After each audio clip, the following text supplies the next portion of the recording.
आई love Mohammad लिखे हुए social media पर लाखों post, viral videos, hashtags, protest, sir तन से जुदा जैसे नारे। आखिर क्या है ये ट्रेंड और अचानक से ये इतना बड़ा कैंपेन कैसे बन गया? क्या ये आम मुस्लिम समुदाय की भावनाओं का उभार है या फिर सोच समझकर सुनियोजित तरीके से लागू की गई टूल किट? हम ऐसा इसलिए कह रहे हैं क्योंकि जांच पड़ताल करते समय हमें इस ट्रेंड को एम्पलीफाई करने वालों में कांग्रेस और कुछ विपक्षी नेताओं और उनके सोशल मीडिया अकाउंट्स भी नजर आए। आइए इस पूरे मामले को विस्तार से समझने का प्रयास करते हैं कि आखिर ये सब कब शुरू हुआ, क्यों शुरू हुआ और इसकी वास्तविक सच्चाई क्या है। तो 4 सितंबर 2025 को कानपुर के रावतपुर इलाके में ईद ए मिलाद उन नबी का जुलूस निकला।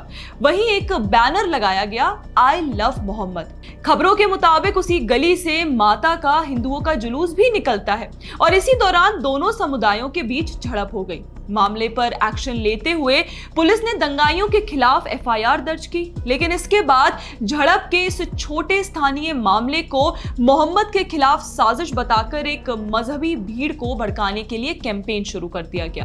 कानपुर से शुरू हुआ बवाल देखते देखते बहराइच, बरेली, लखनऊ, अमेठी, उन्नाव, कौशाम्बी, महाराजगंज हर जगह फैल गया। मुस्लिम समुदाय के लोग आई लव मोहम्मद के बैनर लेकर निकलने लगे। फेसबुक, इंस्टाग्राम, ट्विटर पर hashtag I love Mohammad trend करने लगा। धीरे धीरे ये मामला यूपी से निकलकर देश के दूसरे राज्यों में पहुंच गया।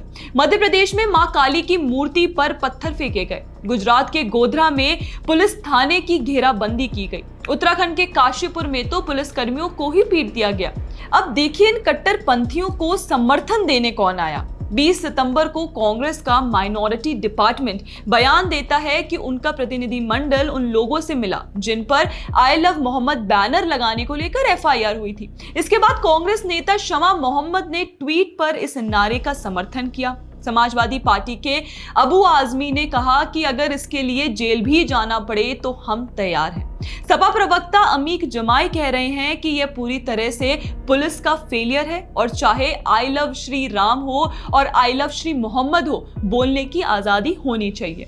बाकी मीडिया रिपोर्ट्स के मुताबिक काशीपुर में हिंसा भड़काने का मास्टरमाइंड समाजवादी पार्टी नेता नदीम अख्तर था। ओवैसी ने तो और आगे बढ़कर कहा कि अगर आई लव मोहम्मद लिखना जुर्म है तो हम हर सजा मंजूर है।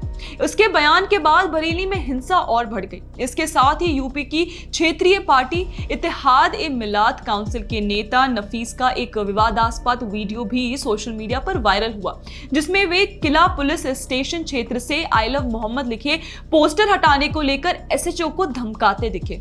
एआईएमआईएम के प्रवक्ता वारिस पठान ने भी ये बयान दिया कि आई लव मोहम्मद बोलने की वजह से लाखों लोगों पर एफआईआर हुई। यहां तक कि नगीना से सांसद चंद्रशेखर आजाद ने भी भाषण में यही नारा देकर पुलिस को चुनौती दी। और इस पूरे ट्रेंड को लेकर एक दिलचस्प चीज जो हमें नजर आई वो थी मुस्लिम समुदाय की महिलाओं का इन प्रोटेस्ट को लीड करना। देखिए उत्तर प्रदेश के लखनऊ में कैसे कंट्रोवर्शियल पोएट मुनव्वर राणा की बेटी और समाजवादी पार्टी की स्पोक्सपर्सन सुमैया राणा ने आई लव मोहम्मद वाले प्रदर्शन को और महिलाओं के साथ मिलकर नारेबाजी की। वैसे मुनव्वर राणा की बेटी से और उम्मीद भी क्या की जा सकती है।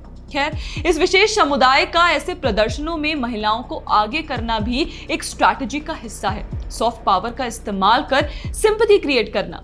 याद कीजिए सीएनआरसी प्रोटेस्ट के दौरान शाहीन बाग में कैसे महिलाओं को आगे रखकर सरकार के खिलाफ एक नैरेटिव क्रिएट किया गया। लेकिन दोस्तों, कभी आपने सोचा है कि जो ये पूरा आई लव मोहम्मद ट्रेंड है उसके पीछे का असली सच क्या था? क्या पुलिस ने एफआईआर सिर्फ बैनर लगाने पर की थी? तो जवाब है नहीं। सच्चाई ये है कि 4 सितंबर को जब बैनर लगाए गए तो उसी दौरान भीड़ में मौजूद कुछ मुस्लिम युवकों ने हिंदू धार्मिक पोस्टर्स को डंडों से फाड़ दिया। झगड़ा वहीं से शुरू हुआ और एफआईआर दर्ज हुई नई प्रथा जोड़कर सांप्रदायिक अशांति फैलाने के आरोप में। यानी इस पूरे मामले में असली पीड़ित वो हिंदू समुदाय था जिसके पोस्टर्स फाड़े गए, लेकिन नैरेटिव ऐसे गढ़ा गया मानो आई लव मोहम्मद लिखना ही अपराध हो। विक्टिम खेलना शांति प्रिय मजहब की पुरानी आदत है। खैर, आप यहाँ कानपुर पुलिस का जरा बयान देख लीजिए। उल्लेखनीय है कि आई लव मोहम्मद के लिखने या बैनर लगाने पर कोई एफआईआर नहीं की गई, बल्कि परंपरागत स्थान से अलग हटकर नए स्थान पर बैनर लगाने तथा जुलूस निकालने के दौरान इस पक्ष के द्वारा दूसरे पक्ष का बैनर फाड़ने पर हुई है। तो देखा आपने, इस पूरे मामले के पीड़ित वो हिंदू समुदाय हैं जिसके देवी देवताओं के पोस्टर्स फाड़ दिए गए, लेकिन उनकी धार्मिक आस्थाओं की कदर तो शायद न्यायपालिका भी नहीं करती। तो उनके पक्ष में कहाँ नैरेटिव बनना है, और ना ही बना। विशेष समुदाय ने खुद को ऐसे विक्टिम प्ले किया कि पूरा मामला उन्हीं की तरफ डाइवर्ट हो गया। कांग्रेस और इंडी गठबंधन के दल तो शायद इसलिए बने हैं कि उनके वोट बैंक विक्टिम प्ले करें और वे उसे एम्पलीफाई करें। सोशल मीडिया पर इंडी गठबंधन के नेताओं ने यही किया। देखिए, ये बात तो किसी से छुपी नहीं है कि फर्जी भगवा आतंकवाद की थ्योरी की जनकर कांग्रेस है, और हम राहुल गांधी का वो बयान कैसे भूल सकते हैं जिसमें रिपोर्ट्स के मुताबिक उन्होंने कहा था कि हिंदू संगठन इस्लामिक आतंकियों से भी ज्यादा खतरनाक है। यानी मोहब्बत की दुकान का ढोल पीटने वाले शहजादे और उनकी कांग्रेस पार्टी आज उन कट्टरपंथियों और विशेष समुदाय के लोगों का समर्थन कर रही है जो अपने मजहब की आड़ में जगह जगह हिंसा करने का प्रयास कर रहे हैं, तोड़फोड़ कर रहे हैं, पुलिस वालों को पीट रहे हैं और हिंदू देवी देवताओं की मूर्ति ध्वस्त कर रहे हैं। इस आधार पर एक बात कही जा सकती है कि आई लव मोहम्मद के नाम पर जो कुछ हो रहा है वो एक झूठे नैरेटिव से समुदाय विशेष को भड़काकर देश में अराजकता और हिंसा फैलाने की सोची समझी साजिश मालूम पड़ती है। ऐसे में सवाल उठता है कि क्या कांग्रेस और विपक्ष अपनी राजनीति के लिए भारत के लोकतंत्र, समाज और शांति को बार बार बलि चढ़ाएगा? आई लव मोहम्मद के इस पूरे फर्जी नैरेटिव पर, कैंपेन पर आपका क्या कहना है? हमें कमेंट सेक्शन में जरूर बताएं। बाकी आप हमारे चैनल को सब्सक्राइब जरूर कर लें। जय हिंद।